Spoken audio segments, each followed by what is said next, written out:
Sederhana,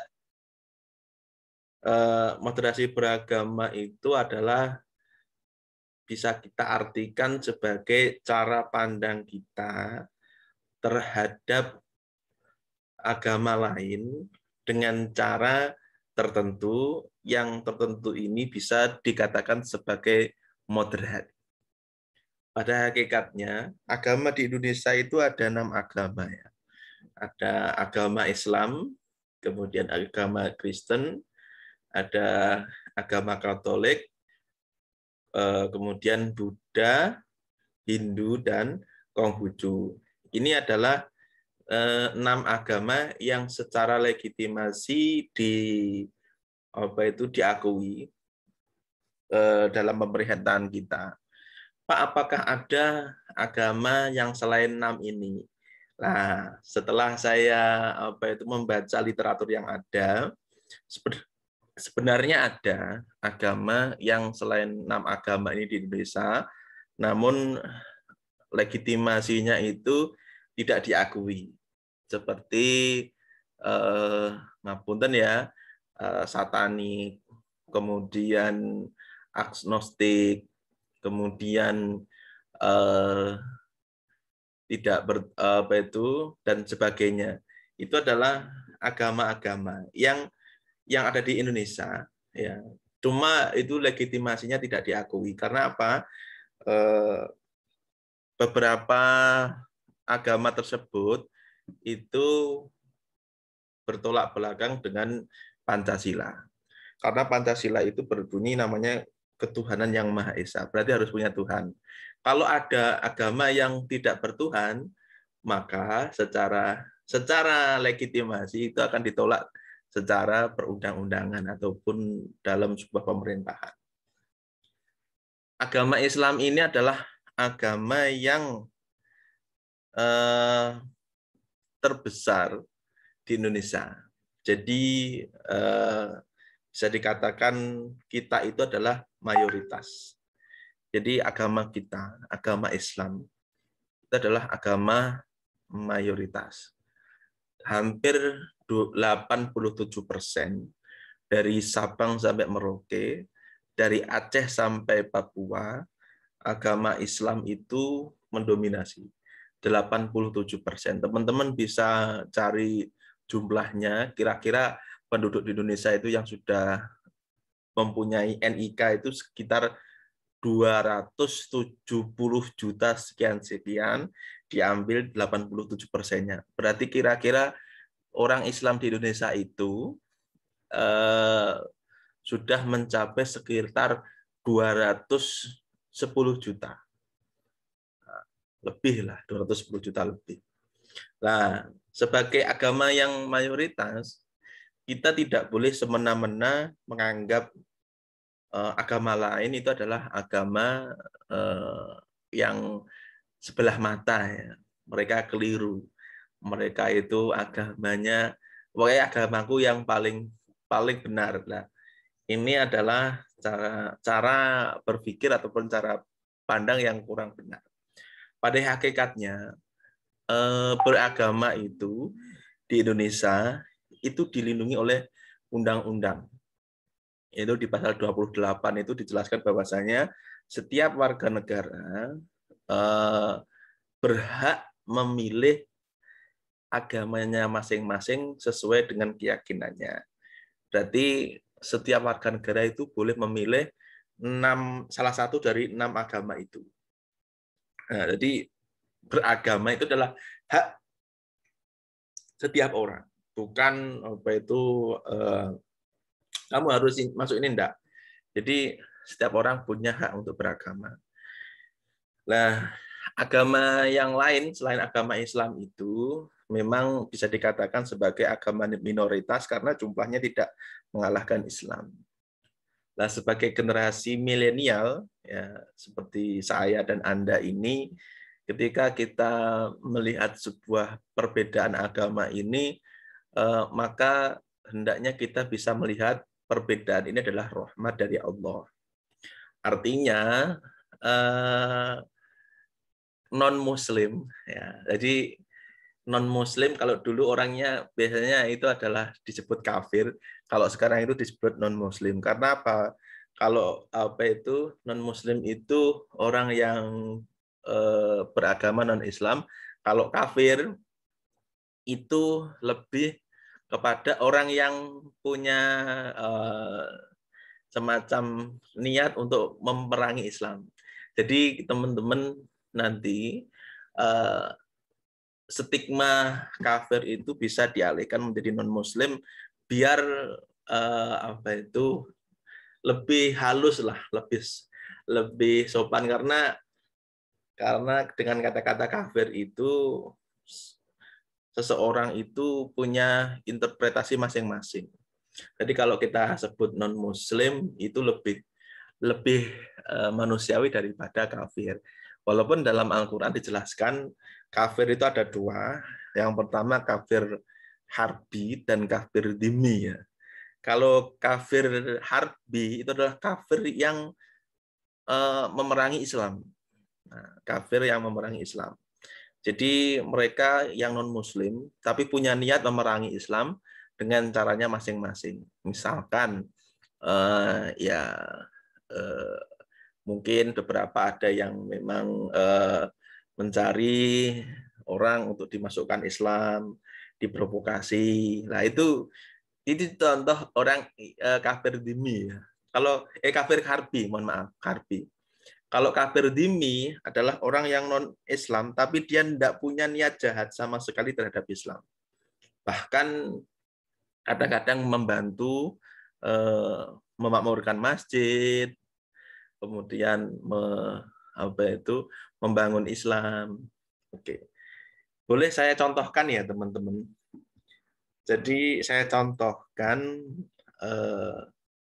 seperti ini terlepas dari apapun loh ya. Mohon maaf saya nggak memberikan contoh dengan dasar politik, tapi ini atas dasar analisa saya. Jadi teman-teman kalau tahu Basuki Cahayapurnama, Pak Ahok, tahu Pak Ahok? Ya, itu salah satu kalau menurut saya beliau adalah modelnya yang masuk dhimmi. Dhimmi itu orang yang non Muslim tapi punya niat baik, andil terhadap agama Muslim. Contohnya saja gini, beliau itu ketika beliau jadi Gubernur DKI Jakarta sampai sekarang, setiap tahun ini ya kabar yang saya ketahui dari literasi yang cukup terpercaya, tapi beliau nggak mau mengumbarnya di sosial media. Jadi beliau itu 1 tahun beliau itu berkurban pada waktu Idul Adha. Beliau itu mengeluarkan sekitar 30 sapi. Ya. Tujuannya untuk membantu umat Islam. Beliau bukan orang Islam, tapi beliau membantu setiap tahunnya beliau mengeluarkan korban sebanyak gitu. Ya. Itu orang yang non Islam. Jadi itu adalah contoh saudara kita yang non Islam. Jadi teman-teman dari situ perlu kita garis bawahi dalam ranah kita bermasyarakat, bernegara, kita perlu yang namanya moderasi beragama. Moderasi beragama itu menganggap bahwasanya agama itu adalah hak masing-masing, kemudian kita harus bisa melihatnya dari berbagai sisi. Nah, moderasi beragama itu banyak teman-teman. Ya, contohnya tadi seperti Pak Basuki tadi juga contoh moderasi beragama. Jadi dia bukan agamanya Islam, tapi dia memberikan bantuan. Dan banyak sekali ketika COVID-19 itu ya saling membantu.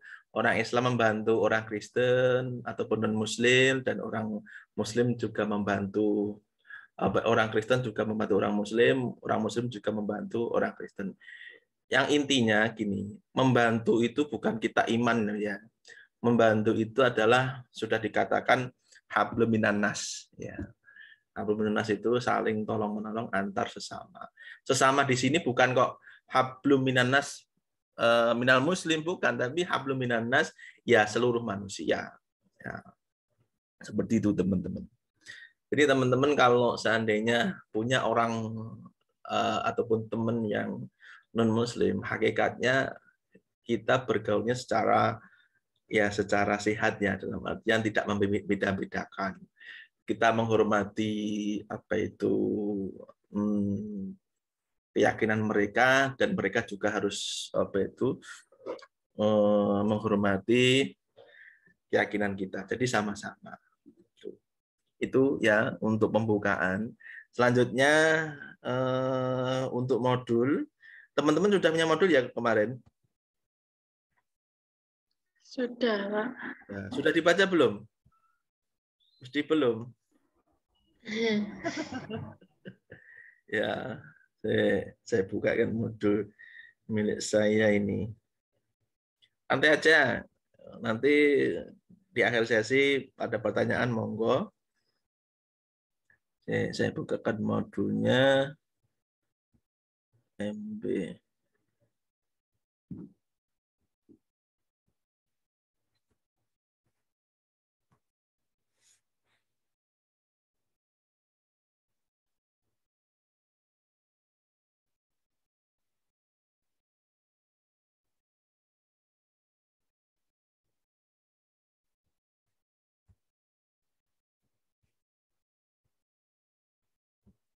Sambil apa itu nyatet sambil minum atau makan nggak apa-apa teman-teman.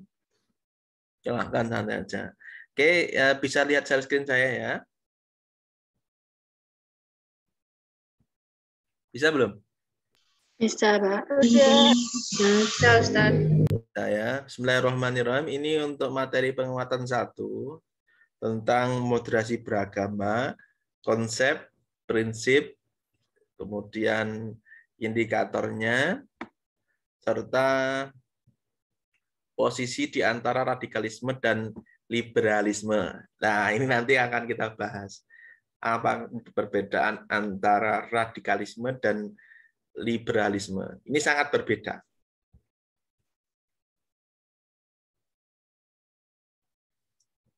Ini di skip aja. Nah, ini bisa kita pahami ya, sebentar.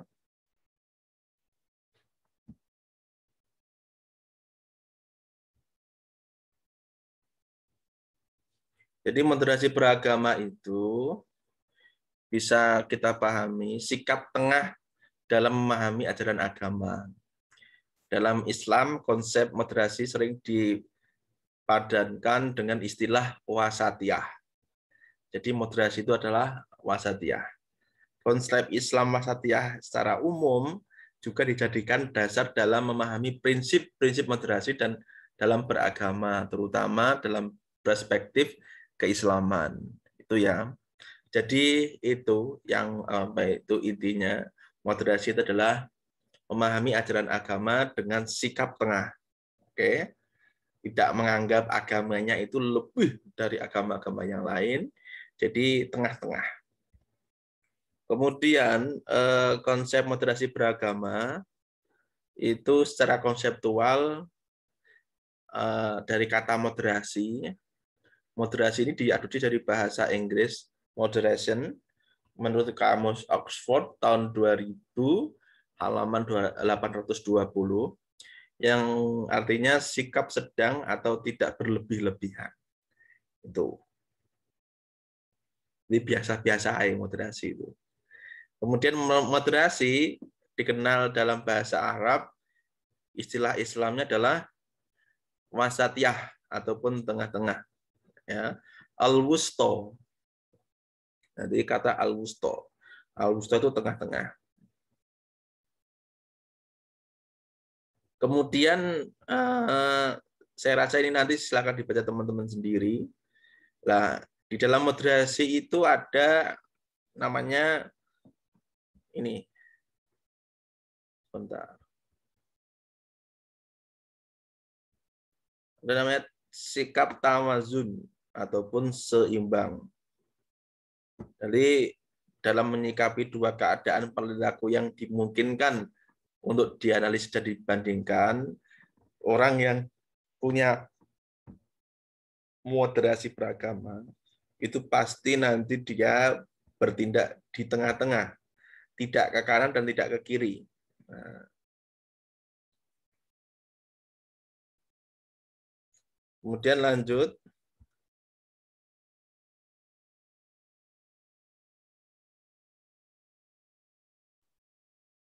Oke, Yusuf Qaradawi menjelaskan sikap wasatiyah sama dengan tawazun ataupun upaya menjaga keseimbangan antara dua sisi ujung pinggir. Nah, kemudian menurut Abdul Karim Az-Zaid, wasatiyah itu bisa diartikan sebagai hasanah mahmudah. Oke. Kemudian dalam Al-Quran juga dijelaskan wasatiyah itu dalam surat Al-Baqarah ayat 143 ya. Ini juz ayat kedua dari Al-Quran. Dan demikianlah pula kami telah menjadikan kamu umat Islam, umat yang adil dan pilihan agar kamu menjadi saksi di atas perbuatan manusia dan Rasul Muhammad. Menjadi saksi atas perbuatan kamu, dan kami tidak menetapkan kiblat yang menjadi kiblatmu sekarang, melainkan agar kami mengetahui supaya nyata siapa yang mengikuti Rasul dan siapa yang membelot. Dan sungguh pemindahan kiblat itu terasa amat berat kecuali orang-orang yang memberikan petunjuk oleh Allah dan adalah tidak ada menyia-nyiakan imanmu. Sesungguhnya Allah Maha Pengasih lagi Maha Penyayang kepada manusia. Itu. Kemudian wasatiyah ya sama ya. Ihdinas siratal mustaqim. Istiqomah fi al-manhaj. Jauh dari penyelewengan. Kemudian kita bisa lanjut. Nah, ini yang paling penting adalah tadi pengertian moderasi beragama. Yang sekarang adalah prinsip moderasi beragama. Yang pertama ada namanya tawasud. Yaitu tawasud itu mengambil jalan tengah. Jadi jalan tengah itu adalah pemahaman dan pengamalan agama yang tidak ifrat. Jadi tidak berlebih-lebihan. Jadi kita beragama Islam, ya ketika kita sudah masuk di moderasi agama, lingkupnya adalah lingkup masyarakat secara luas, secara kebinekaan. Kita tidak berlebih-lebihan dalam mengamalkan syariat Islam. Maksud saya Islam ini yang paling benar. Pokoknya yang paling benar adalah Islam. Nah itu tidak berlebih-lebihannya. Jadi ya tawasud itu mengambil jalan tengah, santai, ya kan, objektif, kemudian tidak ke kanan dan tidak ke kiri. Yang kedua adalah tawazun, keseimbangan. Ya, diingat-ingat, yang pertama adalah tawasud, yang kedua adalah tawazun. Kalau tawazun itu adalah pemahaman dan pengamalan agama secara seimbang yang meliputi semua aspek kehidupan, baik duniawi maupun ukhrawi. Tegas dalam menyatakan prinsip dan dapat membedakan antara penyimpangan dan perbedaan. Jadi yang tawazun itu keseimbangan. Seimbang. Kemudian yang ketiga adalah iktidal. Iktidal itu adalah lurus dan tegas. Secara bahasa iktidal itu lurus dan tegas maksudnya adalah menempatkan sesuatu pada tempatnya dan melaksanakan hak memenuhi kewajiban secara proporsional. Iktidal merupakan bagian dari penerapan keadilan dan etika setiap muslim. Jadi setiap muslim punya etika. Nah, yang keempat adalah tasamuh, toleransi. Di dalam kamus lisan Al-Arab, kata tasamuh diambil dalam bentuk samah. Samah yang dekat dengan makna kemurahan hati, pengampunan, kemudahan, dan perdamaian. Oke, yang pertama adalah, tadi apa? Yang pertama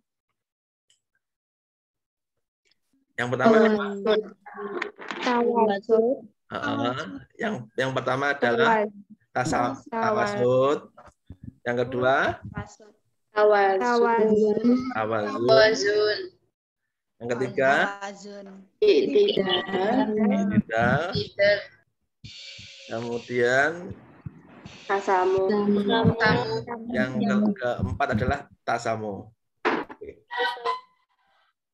Yang kelima adalah musawah, egaliter. Ini bahasa gaulnya egaliter ya, ataupun bahasa filsafatnya. Musawah itu bisa kita artikan secara istilah persamaan dan penghargaan terhadap sesama manusia sebagai makhluk Allah. Nah, persamaan dan penghargaan terhadap manusia sebagai makhluk Allah. Semuanya yang ada di dunia ini adalah makhluknya Allah. Kalau nggak percaya, ada di surah Al-Fatihah itu, Bismillahirrahmanirrahim. Bismillah dengan menyebut nama Allah, Ar-Rahman yang maha pengasih dan maha penyayang. Nah, kalau Ar-Rahman itu bagi orang Islam, kalau Ar-Rahim itu bagi seluruh umatnya. Baik itu yang Islam ataupun non-Islam itu dapat rahimnya Allah. Jadi musawah itu adalah persamaan dan penghargaan terhadap sesama manusia sebagai makhluk Allah. Ya.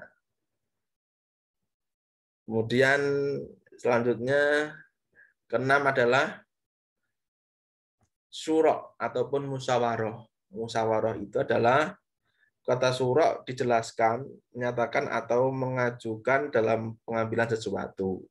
Syura ataupun musyawarah adalah saling menjelaskan dan merundingkan atau saling meminta dan mengungkapkan pendapat mengenai sesuatu perkara. Jadi syura itu bisa katakan musyawarah. Setiap masalah kalau itu dimusyawarahkan, insya Allah akan keluar jalan temunya. Kemudian, berarti sampai ke-6 ya. Oke, yang pertama tadi apa teman-teman? Satu, tawazun. Yang kedua, Tawazun. ya, yang kedua apa? Tawazun. Yang pertama, tawasud. Kemudian yang kedua tawazun. Yang ketiga, dan yang keempat, kelima, musawah, keenam, syura. Oke. Nanti kita review ya. Oke. Lanjutnya, santai aja. Kemudian indikator moderasi beragama, indikatornya ya moderasi beragama merupakan pemahaman keagamaan yang mengambil posisi tengah, tidak condong ke kiri dan tidak ke kanan. Teman-teman gini, teman-teman pernah nggak melihat orang Islam yang agak ke kanan? Pernah nggak? Pernah. Pernah nggak? Pernah, Pak. Contohnya gimana, Mas Fadil? Contohnya? Contohnya orang berkatok cingkrang. Ya, katok cingkrang terus yang lain.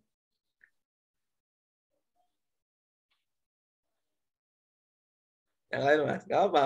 Ada yang lain mau nambahin? Yang anti selamatan, Pak. Yang anti selamatan. Ya, lanjut yang lain.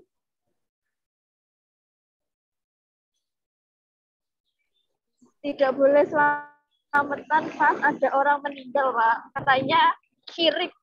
Oh ya. Ya, yang lain?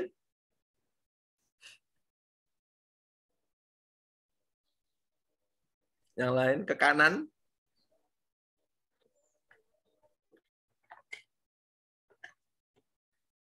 Ya, banyak sekali ya teman-teman orang Islam itu ngapunten yang agak ke kanan ya.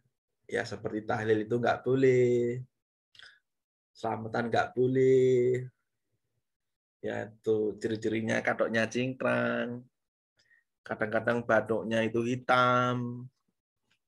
Ini di sini ya. Sedap. Dikasih apa itu ya nyelingiran ya. Saya nggak tahu kok bisa hitamnya kayak gitu gimana ya. Ya, kemudian biasanya menganggap musik itu haram. Ya, semuanya musik haram. Pokoknya semuanya musik haram. Kemudian juga ada ngapunten. Pokoknya kalau pemimpin tidak Islam tidak boleh menjadi pemimpin. Nah, ini biasanya kayak gini. Terutama yang ya agak ke kanan itu yang itu tadi yang menganggap pemerintah itu togut, pemerintah itu adalah syirik, ya kan. Kalau negara Indonesia tidak negara Islam itu adalah apa itu menjadi nanti negara dolim, ya kan. Nah, itu contoh orang-orang yang apa itu garisnya ke kanan. Biasanya orang-orang kayak gini itu suwaklek banget, moh tenan. Dalam artian ya tidak dikir pitak gak gelem, tidak tahlil ora teko, ya kan, tidak apa itu wirid nang astagfirullahaladzim itu nanti juga nggak mau juga, ya kan. Dan biasanya mereka sangat menerapkan apa itu syariat itu secara letterlek. Letterlek itu artinya tidak dimaknai secara terjemah, tafsir dan takwil. Artinya langsung letterlek. Misalkan ada ayat ngapunten ya di Al-Qur'an itu kan ada ayat fangkihum atau balagum minan nisa, ya kan, tentang ayat poligami. Nah, orang-orang yang ke kanan itu biasanya memaknai poligami itu secara letterlek dan akhirnya mereka menganggap beristri 1, 2, 3, 4 itu adalah hal yang biasa. Ya, sedangkan di negara kita itu hal-hal itu diatur betul dengan baik bagaimana antara istri 1, 2, dan 3, 4 itu saling akur dan saling apa itu menjunjung tinggi dan menghormati. Nah, orang-orang yang memang ke kanan itu rata-rata kayak gitu. Jadi wis pokoknya letterlek gitu. Sangat mudah untuk menambah istri, ya kan. Jadi tidak dipikir endingnya, ya kan. Kemudian ya itu tadi biasanya anti sekali dengan musik. Nanti kalau ada musik sholawat pun juga nggak mau dengar biasanya. Kemudian ngapunten takbir, ya kan. Allahu Akbar, Allahu Akbar, ya kan. Kalau ada ulamanya yang bersalah tapi dia ulama tetap dibela, ya. Nah, kayak gini itu berbahaya, teman-teman. Jadi siapapun, baik itu dia derajatnya tinggi sekalipun, kita hidup di negara yang apa itu notabene negara hukum. Jadi kalau apa itu kita bernegara, kita harus menaati ya apa itu hukum-hukum yang ada dengan undang-undang UUD 1945 utamanya dan beberapa undang-undang yang lain itu. Itu contoh yang ke kanan. Nah, kalau yang ke kiri itu biasanya orang Islam tapi ngapunten ya, abangan. Ngerti abangan, teman-teman?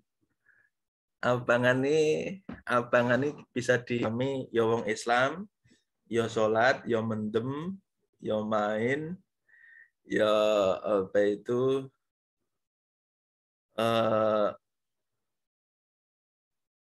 ya lebih ke abangan gitu. Jadi Islamnya Islam yang ya gitulah. Yang paling baik adalah yang tengah-tengah, yang tadi moderat. Jadi tidak ke kanan dan tidak ke kiri, tengah-tengah, ya kan? Tengah-tengah itu ya sebagai orang Islam menjalankan syariat, syahadat, sholat, puasa, ya, zakat, ya, kemudian haji bila mampu, dan juga menjalankan undang-undang dasar. Artinya kita harus wajib juga menjalankan peraturan-peraturan yang telah dibuat oleh pemerintah. Misalkan tidak boleh melanggar misalkan undang-undang ITE misalkan. Terutama banyak sekali lah yang itu kita harus hormati juga. Kemudian sebagai generasi milenial, teman-teman saya harapkan punya cara pandang yang lebih luas daripada orang-orang yang tidak pernah mengenyam dunia perkuliahan. Jadi pemikirannya lebih luas. Jadi teman-teman kalau diajak genduren, ya, diajak tahlilan, harapan saya ya teman-teman menjadi pionir ya. Generasi tengah-tengah itu yang hadir, yang mengayomi, yang ikut bersama-sama membangun hal-hal yang positif. Kemudian teman-teman kalau punya teman yang non Islam, hakikatnya teman-teman nanti bisa menjadi teman yang baik ya, bukan rasis ya kan. Oh, dia itu non Islam, dari kemudian kita nggak mau menemaninya, itu yang keliru. Baik, itu lanjut modulnya biar cepat selesai. Nanti setelah itu kita tanya jawab ya. Ini indikator moderasi beragama. Terus selanjutnya ini yang perlu dalam moderasi beragama itu, kita perlu beberapa indikator. Yang pertama adalah komitmen kebangsaan. Tuh. Utamanya Pancasila, NKRI, UUD 1945. Kemudian Bhinneka Tunggal Ika. Nah, itu 4 pionir itu. Kemudian yang kedua adalah toleransi. Toleransi ini bisa kita wujudkan ketika mereka melaksanakan hari-hari besar, kita memberikan toleransi. Toleransinya bisa kita menghormati ketika mereka melaksanakan Imlek. Ya, menghormati itu nggak harus mengucapkan ya teman-teman. Kalau mengucapkan itu adalah haknya masing-masing teman-teman. Kalau saya pribadi, kalau mengucapkan itu secara syariat itu ya nggak masalah. Yang penting iman kita tetap terhadap Allah Subhanahu Wa Taala. Cuma stigma yang ada di kita ya itu mengucapkan selamat terhadap agama lain itu masih menjadi tabu, masih menjadi persoalan yang pelik. Kemudian selain toleransi ada anti radikalisme dan kekerasan. Radikalisme itu yaitu tadi orang-orang yang cenderung ingin melakukan perubahan dalam tatanan kehidupan sosial masyarakat dan politik menggunakan cara-cara kekerasan. Nah, itu radikalisme. Kemudian selanjutnya akomodatif terhadap budaya lokal. Jadi manusia itu Islam itu mengajarkan yang namanya rahmatan lil alamin. Jadi budaya Islam di Indonesia itu melahirkan budaya lokal yang apa itu mempunyai kearifan lokal. Misalkan gendurian itu adalah salah satu budaya lokal di sini ya. Di Arab Saudi memang nggak ada. Kemudian halal bihalal itu adanya di Indonesia tok. Kemudian seperti apa itu satu suro, lah itu adanya di Indonesia saja itu. Kemudian yang lain adalah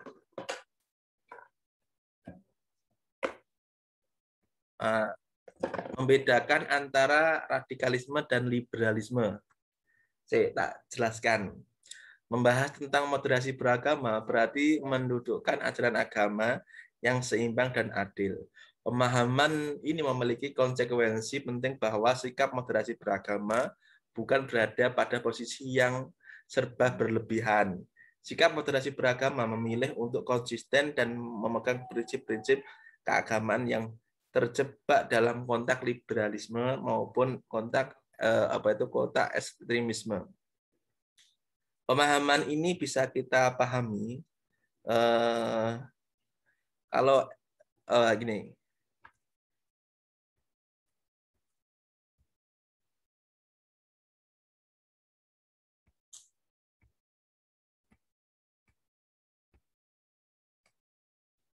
Kalau radikalisme itu arahnya bisa kita pahami.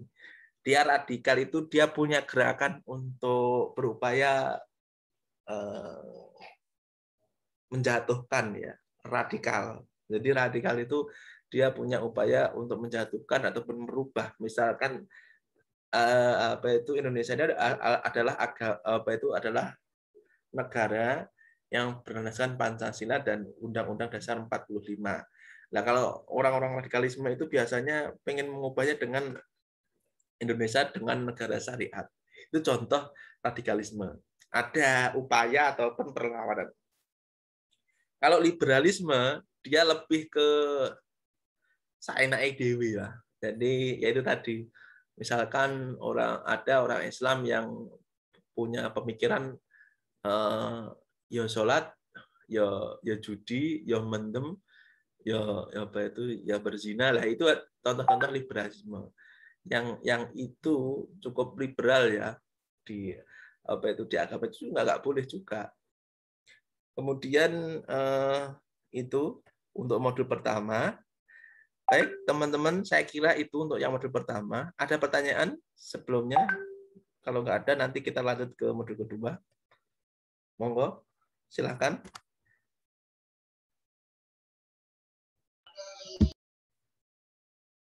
Sistemnya kita santai aja ya, nggak usah tegang. Tanya apapun, monggo boleh. Monggo. Fadli, monggo Mas. Mau tanya?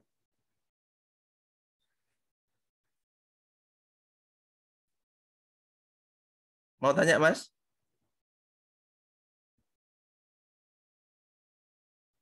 Halo? Mas Fadli, mau tanya?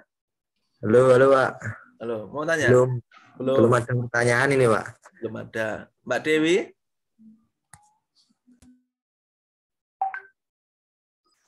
Izin bertanya, Ustadz. Monggo, silakan. Cara kita menyikapi orang-orang yang beragama Islam tapi lebih condong ke kanan itu bagaimana ya, Ustadz? Ya, ini kan sudah dijelaskan tadi, Mbak. Jadi kalau kita ketemu orang-orang yang ke kanan, ya kan, dididik akhi, dididik ukhti, ya kan, haram, salaman nggak boleh, ya kan. Kemudian biasanya ngapunten ya eksklusif, orangnya nggak terbuka. Jadi sebaik mungkin, karena itu memang saudara kita ya, Muslim juga, ya sebaik mungkin kita namanya adalah merangkul ya. Merangkul itu dalam artian ya sebisa mungkin kita tetap berusaha berkoneksi kepada mereka-mereka yang kayak gitu. Cuma kita harus punya prinsip ya, prinsip tersendiri biar kita juga tidak tidak masuk dalam apa itu fahamnya. Jadi memang agak sulit sih. Cuma saya rasa ya pelan-pelan, misalkan mereka biasanya kayak orang-orang kayak gitu tuh uploadannya itu neraka surga, kemudian halal haram, ya kan, kemudian surga neraka dan sebagainya.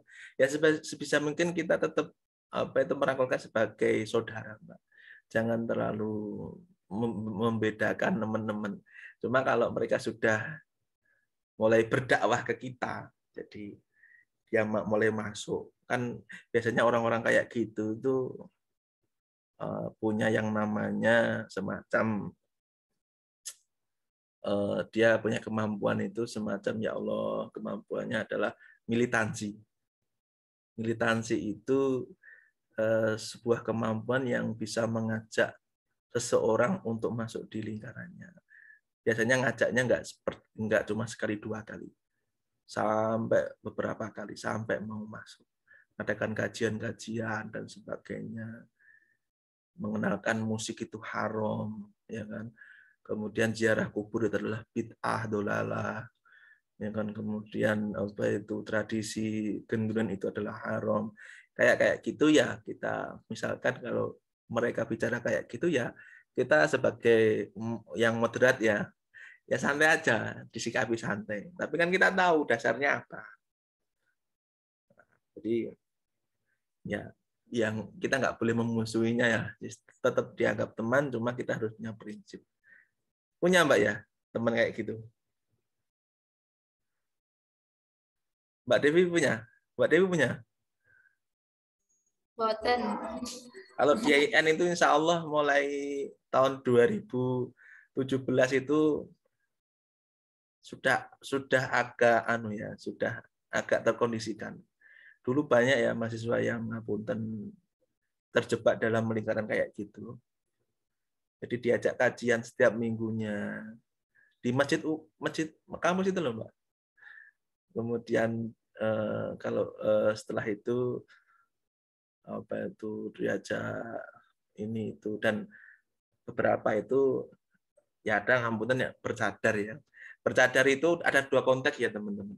Ada memang konteksnya dia menutupi aurat ya, tapi juga ada legitimasi kaum-kaum ke kanan itu melegitimasi bercadar adalah ciri khas mereka juga.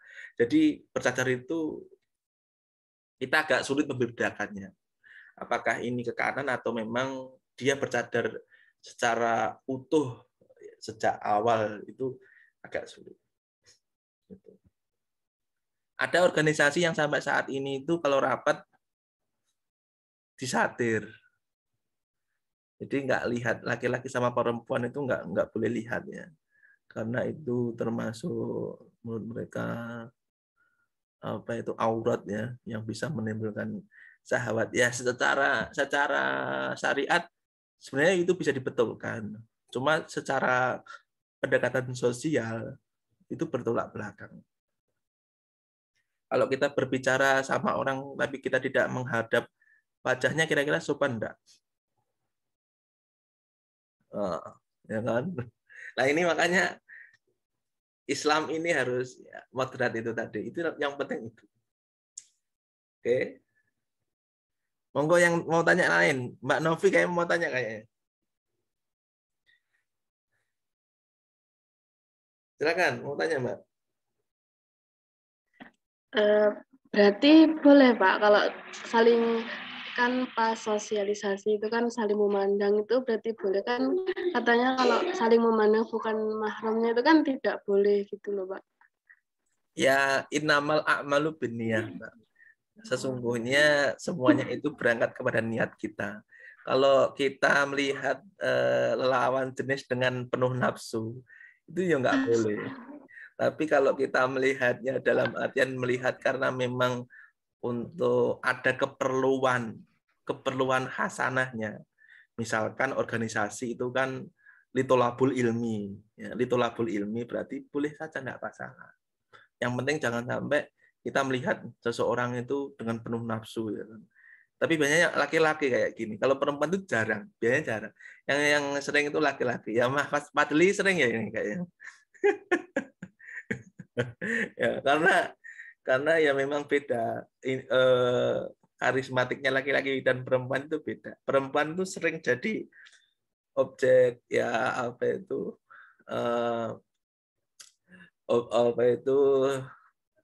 ya banyak ya, karena memang beda. Kalau perempuan itu punya semacam inner beauty lah. Kalau laki-laki itu biasanya jarang kalau nggak ganteng tenan ya. Kecuali ganteng tenan putih ya kan, terus dhuwur, wangi ngono ya iki rada anu ya kayak gitu. Jadi inamal a'malu binniat. Kalau niatnya kita untuk kebaikan ya kan, musyawarah nggak masalah. Tapi kalau lihatnya dengan penuh nafsu ya kan, itu nggak boleh ya kan. Bahkan ngapunten kok apa itu kita lihat kemudian kita gremeng-gremeng ning ati ya kan. Wah iki kok ganteng men to ya, apa iki panganane apa ya kan, wis duwe pacar apa urung ya kan, apa itu nomor WA-ne piro ya kan, misalkan itu yang kadang-kadang hati kayak gitu ya. Hati itu biasanya ada yang bisiki enggak ya, dari sebelah kanan ya kan, ojo nggak boleh, dari sebelah kiri ojo, itu nggak apa-apa itu kembali kepada niatnya masing-masing ya. Mbak Novi kayak sering ya.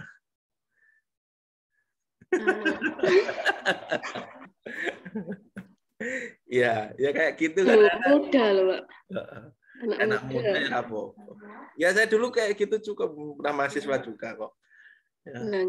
Ya yang penting niatnya ya kan. Ya termasuk pacaran itu ya hati-hati ya teman-teman yang udah punya pacar. Ya pacaran yang sehat-sehat aja ya. Jangan yang nggak sehat itu nggak boleh. Maksudnya kalau sudah terlanjur punya pacar ya. Maksud saya pacar yang sehat itu ya nggak sering ketemu. Yes, pokoknya hubungan noda tapi nggak sering ketemu. Kalau yang nggak sehat itu pegang tangan, kemudian sudah mulai berani yang lain, itu nggak sehat, hati-hati. Ingat teman-teman, kalau pacaran belum tentu itu jodoh Anda. Banyak sekali 4 tahun bersama tapi dengan ending akhirnya menikah dengan orang lain. Banyak mahasiswa itu yang curhat ke saya ya kan, pacaran 4 tahun, rono rene garap skripsi bareng.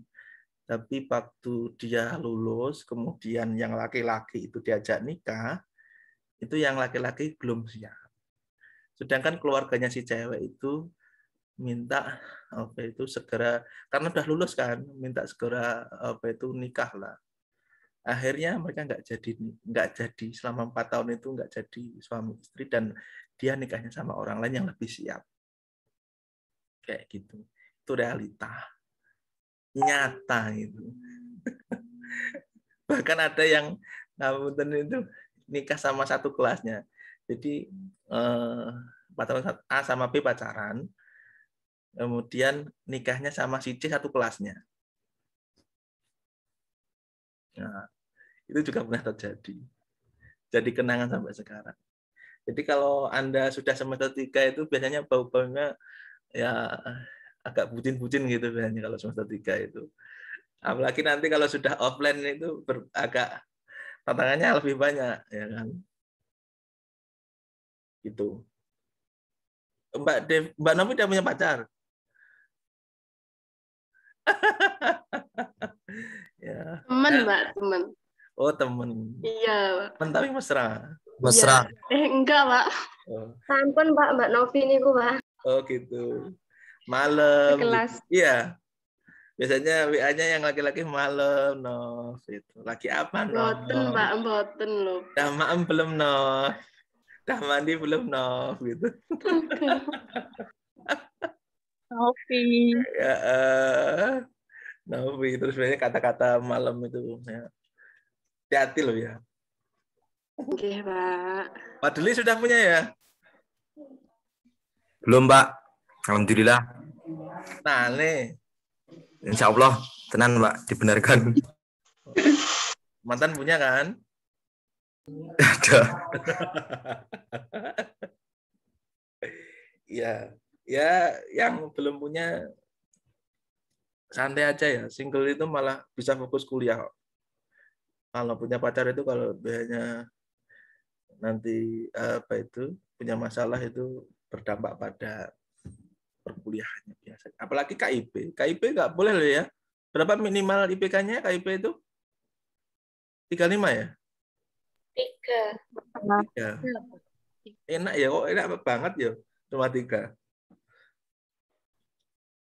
Kayaknya dulu 3 lebih kayaknya. 3 Mbak ya sekarang? 3, Pak. Ya. Terus kemudian kalau dapat beasiswa KIP ya ditabung. Ya, ditabung untuk keperluan yang perlu aja. Enggak perlu ya enggak usah. Oke, itu kalau enggak ada, kita masih ada 30 menit. Lanjut sedikit aja ya, yang modul 2. Oke, Pak.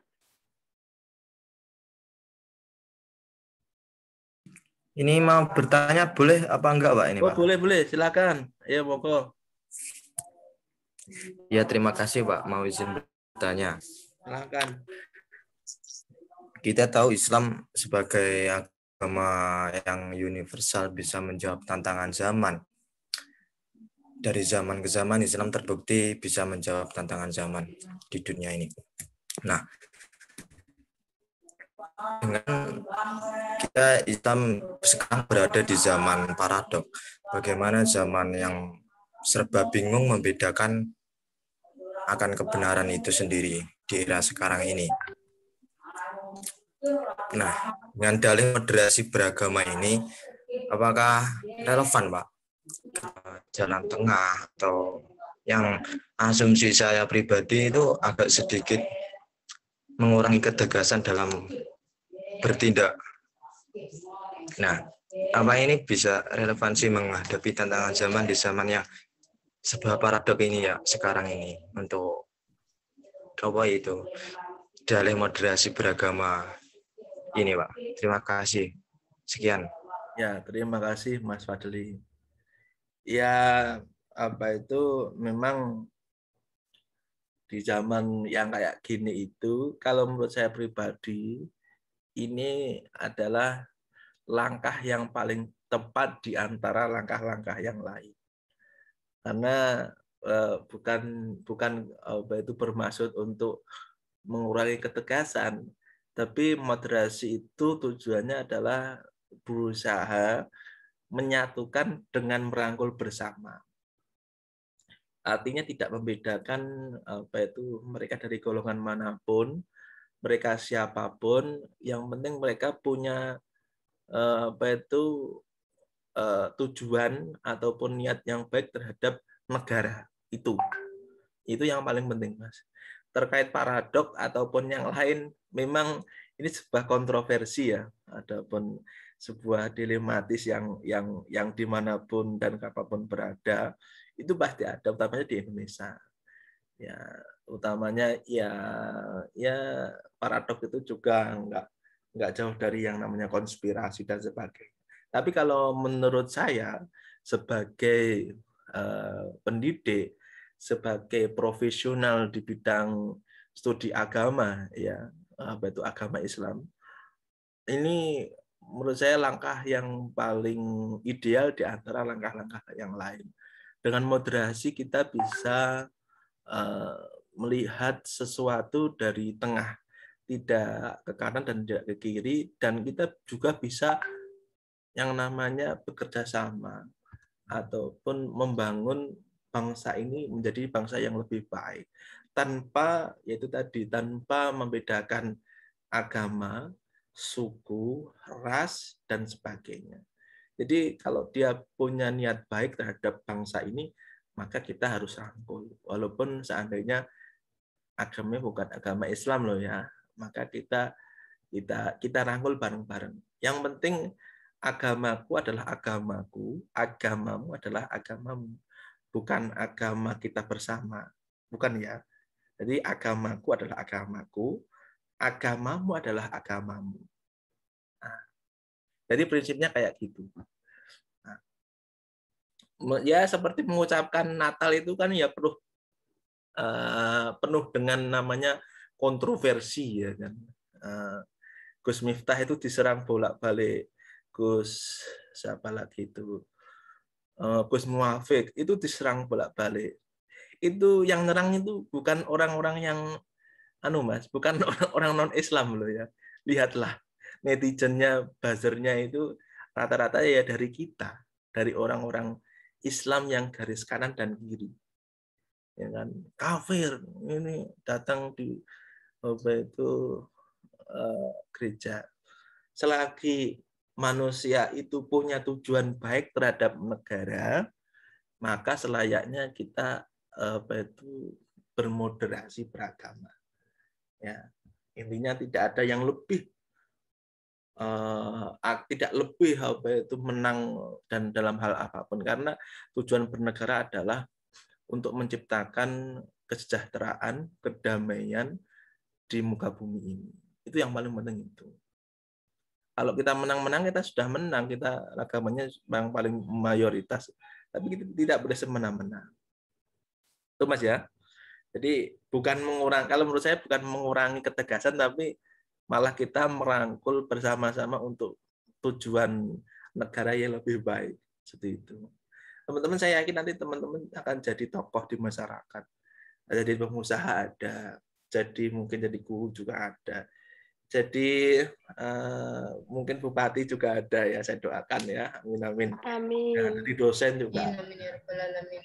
Maka dimanapun Anda berada, tebarlah kebaikannya. Apapun, dimanapun, itu tebarkan kebaikan. Itu ya, Mas Fadel. Ada feedback? Apa Ya, terima kasih. Ya, sudah sangat komprehensif ya penjelasan dari Bapak. Terima kasih, Pak. Jadi itu selagi orang itu punya nilai etikat baik terhadap sebuah negara, niat baik, maka ya kita berikan kesempatan lah. Utamanya ya sekarang kan orang Indonesia itu sampai sekarang kan pemimpin itu harus Islam ya kan.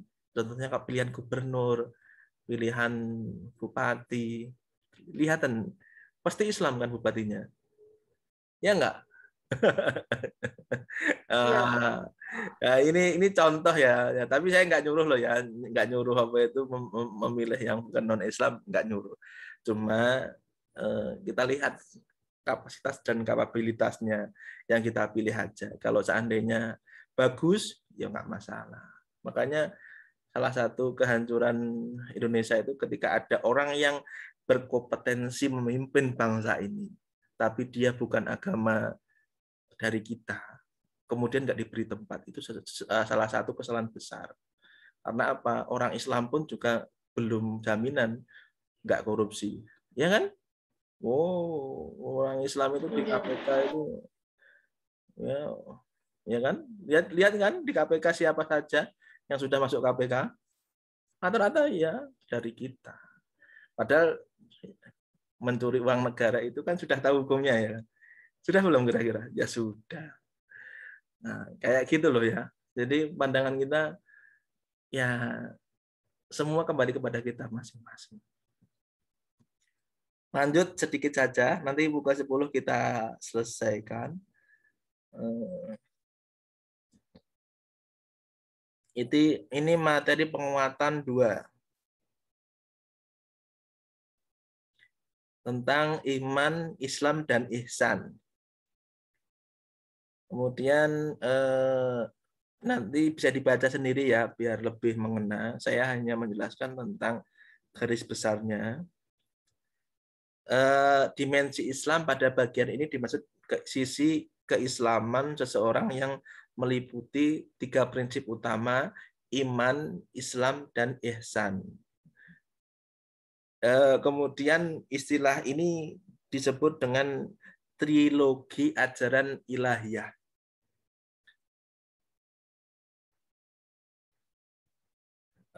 Sebentar saya cari pengertiannya.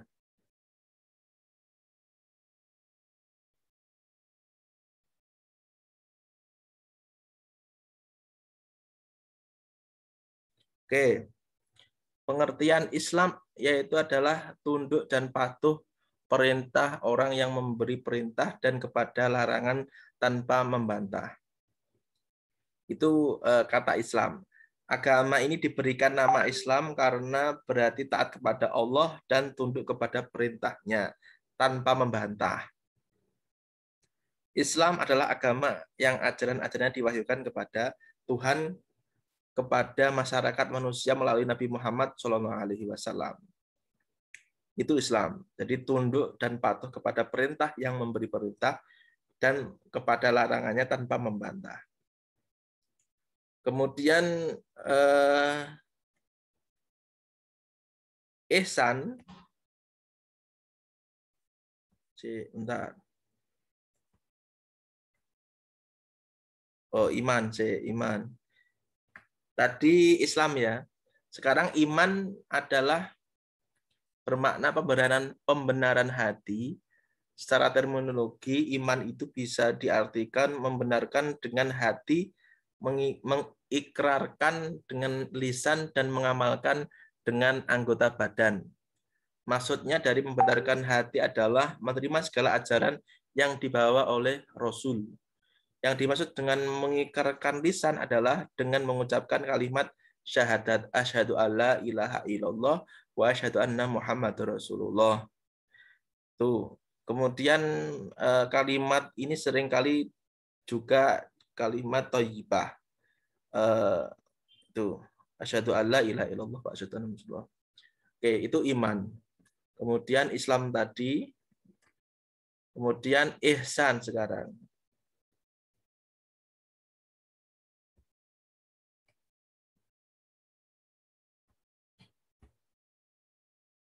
Ihsan itu menjadi tolak ukur dari kesempurnaan perilaku seseorang dalam mengekspresikan nilai-nilai keislaman sebagai buah dari ketundukan dan keimanannya. Untuk itu, ihsan berada di atas Islam dan iman. Jadi, apa itu iman, Islam, baru ihsan. Ihsan itu di atasnya Islam dan iman. Kemudian yang pertama Islam, apa itu iman, kemudian Islam dan ihsan. Kemudian untuk moderasi dalam iman, iman adalah pondasi utama dari moderasi dalam seluruh ajaran agama Islam. Artinya bahwa dalam berakidah, konsep moderasi diterapkan dalam kaitannya dengan keimanan seseorang maupun pada saat berhubungan dengan sesama umat Islam dan juga penganut agama lain. Itu adalah iman. Kemudian moderasi dalam iman, moderasi dalam Islam, hubungan antara moderatisme dan konsep Islam syariat memiliki keterkaitan dengan keseimbangan dalam memahami syariat Islam.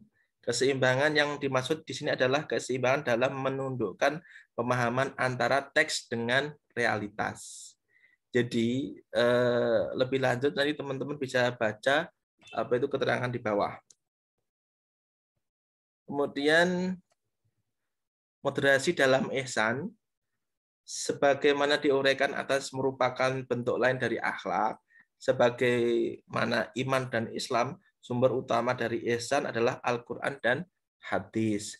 Ajaran akhlak sebagaimana tercermin dalam Al-Quran menyuruh umat Islam untuk berperilaku baik kepada siapapun. Nah, baik kepada siapapun. Baik kepada diri sendiri, keluarga, masyarakat, maupun kepada seluruh alam semesta. Jelas ya. Nah, ini caranya apa itu pokoknya di sini. Jadi apa itu Al-Qur'an menyuruh umat manusia untuk berperilaku baik kepada siapapun, baik kepada dirinya sendiri, keluarga, masyarakat, maupun kepada seluruh alam semesta. Hablum minallah, hablum minal nas, hablum minal alam. Itu jelas. Nah, dalilnya ada di surat Al-A'raf, ya, itu bisa dibaca sendiri. Kemudian Saya rasa konsep umat yang terbaik, khairu ummah. Allah Subhanahu wa taala berfirman dalam surat Al-Imran ayat 110 itu, dan kamu adalah umat yang terbaik dilahirkan untuk manusia, menyuruh kepada yang ma'ruf, mencegah kepada mungkar, dan beriman kepada Allah. Sekiranya ahli kitab beriman, tentulah itu lebih baik bagi mereka. Di antara mereka yang beriman dan kebanyakan mereka yang orang-orang yang fasik. Tuh.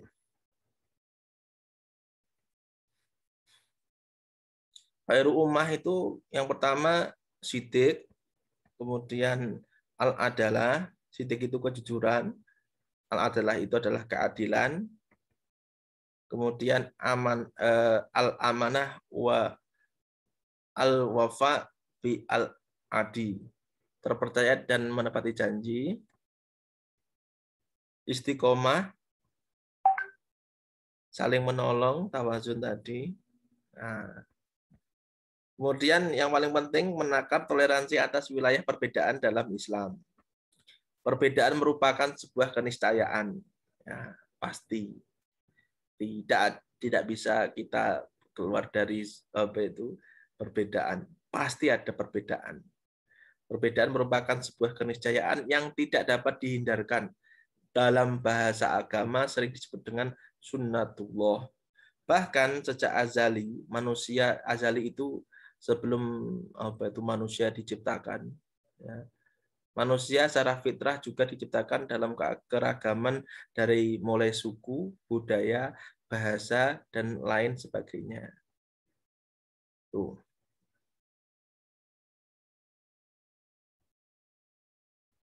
Ini teman-teman nanti bisa baca sendiri di modulnya. Saya mau tanya teman-teman. Teman-teman masuk Islam umur berapa? Dari lahir. Tuh, dari lahir. Gimana Mbak? Itu prosesnya gimana itu? Mbak Salsabila. Kan orang tuanya Islam. Oh, orang tuanya Islam. Oh, syarat masuk Islam itu apa, Mbak? Bersyahadat. Berarti ketika lahir itu langsung syahadat, Mbak Salsabila. Nangis dulu. Oh, nangis dulu. Berarti ingat gimana prosesnya? Coba cerita buat teman-teman. Gimana?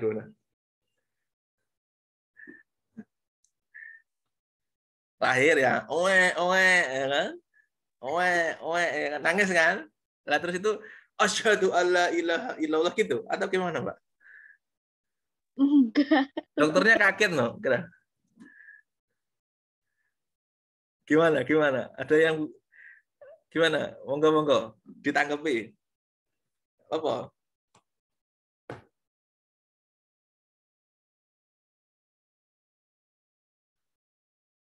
Mbak Vida, coba ayo. Kaget. Gimana? Ada yang nggak? Ingat nggak? Masuk Islam itu umur berapa? Sejak lahir ya kan? Mbak Eli mau menjawab kayaknya. Mbak Eli. Ya, ini juga sama kayak panjenengan ya Ustaz. Teman saya waktu MAN itu di kelas pernah kan kayak ada kayak mata pelajaran itu kayak itu loh. Apa toh? Lupa aku. Ceramah modelnya kita latihan ceramah gitu loh kayak muhadharah. Nah, ya muhadharah. Terus? Nah, itu kita itu ditanya, semua teman-teman di kelas itu ditanya, kalian kapan masuk Islam gitu. Terus kita semua di kelas itu, loh, oh iya ya, kapan gitu. Kayak belum kan secara dari lahir kan belum pernah kita baca syahadat langsung gitu kan belum pernah. Terus lah ketika itu kita semua baru melakukan syahadat bareng-bareng gitu. Nah, itu pengalaman saya yang sama kayak pertanyaannya panjenengan. Oke, ya boleh ditampung. Nanti saya jawab. Ayo, satu-satu persatu. Pernah nggak kepikiran kayak gini? Mbak Nurul, ayo. Mau menyampaikan sesuatu? Silahkan. Nurul sinten Ustaz. Nurul Rahmatul S. Oh, kula mboten. Nurul satunya, Mbak Nurul mana ini satunya ini? Ada toh?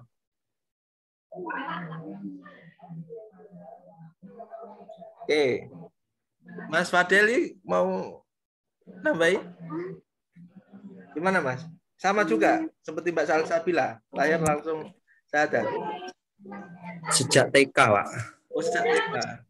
TK Ya. atau TK kecil atau TK besar itu? Ingat saya itu TKB. Karena TKA ya masih proses bagaimana ya, bermain saja, dunia bermain.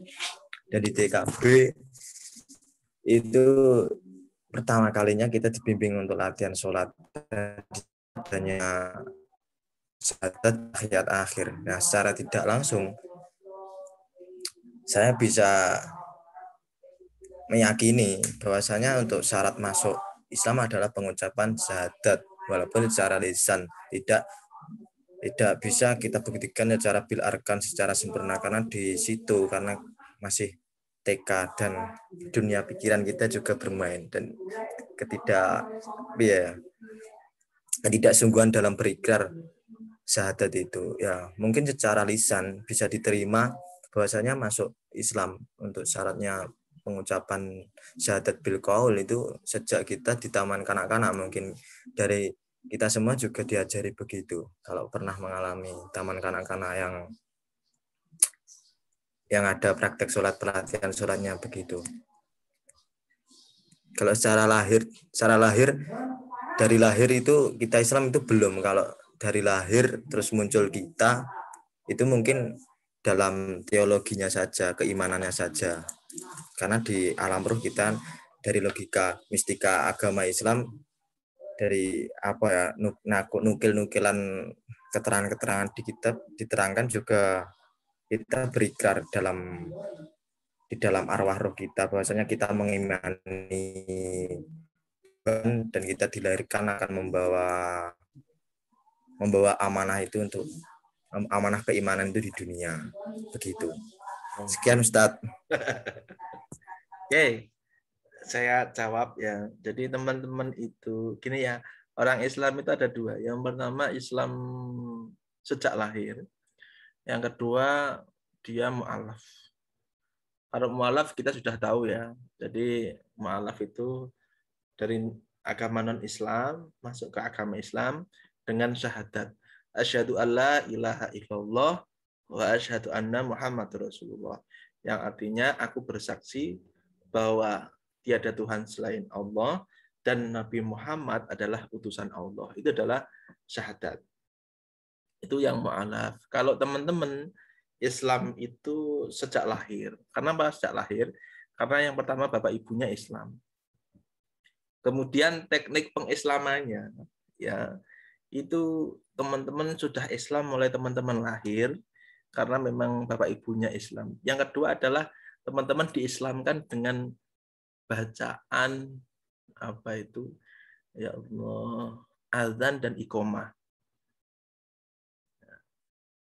Diadani dari kuping telinga sebelah kanan.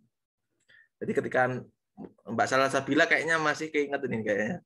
Jadi waktu keluar itu terus kemudian ayahnya ataupun saudaranya siapapun di situ itu nanti mengislamkan dengan apa itu azan dulu. Allahu Akbar, Allahu Akbar, Allahu Akbar, Allahu Akbar sampai selesai. Ketika biasanya ini pengalaman saya yang sudah punya anak ya. Jadi anak itu memang nangis betul ketika diazani. Ya mungkin karena memang satu merasakan apa itu begitu banyak dosa orang yang di dunia ini. Yang kedua ketika mendengarkan apa itu azan itu dia mulai apa itu nyaman. Ya, dan itu benar nyaman. Kemudian saya ikomahi dari sebelah kiri. Ya, di komat. Allahu Akbar, asyhadu alla ilaha illallah wa asyhadu anna Muhammadar Rasulullah. Nah, itu adalah ikrar, mengikrarkan apa yang itu masuk Islam. Nah, itu dari Islam sejak lahir. Jadi kayak gitu teman-teman. Jadi teman-teman nanti kalau punya anak, pasti nanti suatu saat akan berkeluarga. Ya, suruh suaminya untuk mengadani dan mengikomahkan. Itu sunahnya. Sunahnya suaminya. Kalau suaminya nggak ada, lagi kerja jauh ya kan, yang dapat TNI ataupun yang dapat apa itu ya pokoknya yang memberikan adzan ya, apa itu sekitarnya boleh. Laki-laki ya, yang apa itu jangan usahakan jangan cewek yang mengadzani. Itu prosesnya. Ya. Jadi teman-teman Islam sejak lahir, tenang aja. Ya. Kemudian kalau syahadat pas sekolah, ya nggak apa-apa. Itu hanya tambahan saja. Kalau ditanya Islamnya sejak kapan? Ya sejak lahir. Nah, kalau ada biasanya guru agama biasanya kayak gitu, ya kan. Kalian masuk Islam kapan? Ya kan bingung akhirnya. Nah, jadi masuk Islam sejak lahir. Syahadat pertamanya kapan? Ya, yang mensyahadatkan adalah orang tua, saudara, itu otomatis. Nah, kita bukan mu'alaf, kita lahir dari agama, dari sejak lahir kita sudah agama Islam. Kita patut bersyukur kepada Allah Subhanahu wa taala. Ya, walaupun agama itu adalah kita pilih, tapi saya yakin insya Allah yang di sini itu sudah mantep ya, sudah apa itu Islamnya itu sudah Islam lillahi ta'ala, sudah mendarah daging. Teman-teman seandainya dapat jodoh non Islam gimana? Iya. Bingung nih. Gimana? Seandainya Mbak Salsabila. Gimana? Gimana Mbak Salsabila? Ditolak mawon. Wah, tenaning ganteng loh ya. Ngalahne Mas Al umpama nih. Disuruh Islam, masuk Islam. Oh, gitu. Kalau seandainya saya belum siap masuk Islam gimana kira-kira? Balik kanan. Oh, balik kanan sementara ya.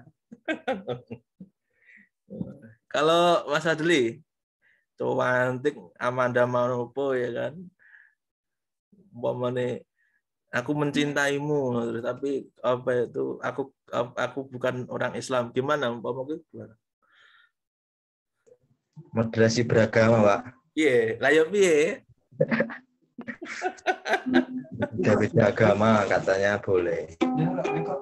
Dalam urusan ibadah kan hanya urusan ibadah. Ya nanti kalau nggak kuat ya naikkan, Pak. Tapi secara syariat boleh nggak? Enggak, Pak. Kalau secara syariat ya kita diperintah dari kaum laki-lakian yang nomor 1 Islam. Dan ada kila dari beberapa ulama yang nomor 1 cantiknya dahulu. Begitu. Ya aku yang berpegang teguh pada yang Islam dulu, Pak. Wus. Menyentuh sekali. Ya, Pak. Terima kasih, teman-teman. Ya, gini ya teman-teman. Itu masalah jodoh itu masalah hak teman-teman ya. Cuma gini, kalau seandainya teman-teman punya punya jodoh non Islam kemudian dia masuk Islam, itu surga buat Anda. Surga buat Anda karena Anda nanti dipilih sebagai yang namanya pembimbing untuk menyempurnakan agama si dia. Itu banyak sekali ya artis-artis ataupun orang-orang yang rela masuk Islam untuk menyempurnakan agamanya. Contoh kau Cut Tari? Kok Cut Tari? Cut Meriska? Cut Meris. Yes. Itu Cut Meriska itu ya dramatis itu. Maksud saya gini, awal-awal itu kan Cut Meriska itu keluarganya itu menolak keras ya kan. Apalagi kan bapaknya Cut Meriska itu masih ya kayak golongan-golongan kiai lah, tokoh agama itu. Tapi dengan apa itu keyakinan yang tinggi, akhirnya Roger siapa itu dan Warta itu mau masuk Islam dan akhirnya sekarang jadi keluarga bahagia.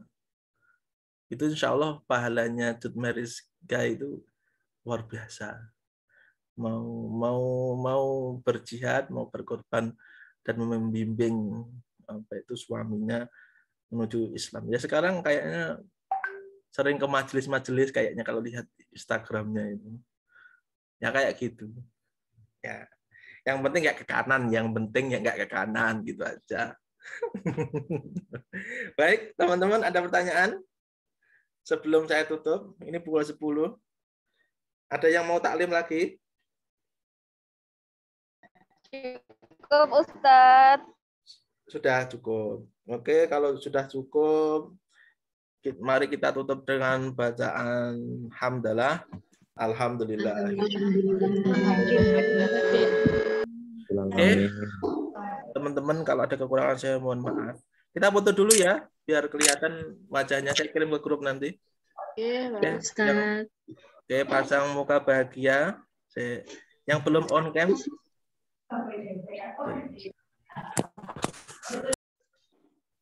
Satu, senyum. 1, 2, 3. Oke, terima kasih. Saya kirim ke grup dan berlaporan nanti. Oke, sukses buat teman-teman. Wallahul muwaffiq ila aqwamit. Wassalamualaikum warahmatullahi wabarakatuh. Waalaikumsalam warahmatullahi wabarakatuh.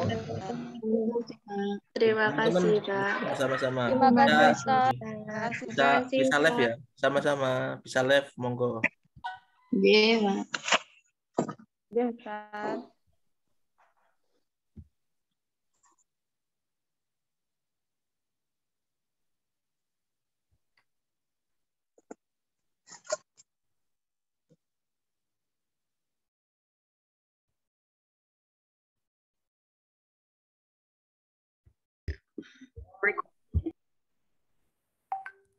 Orang kena chip.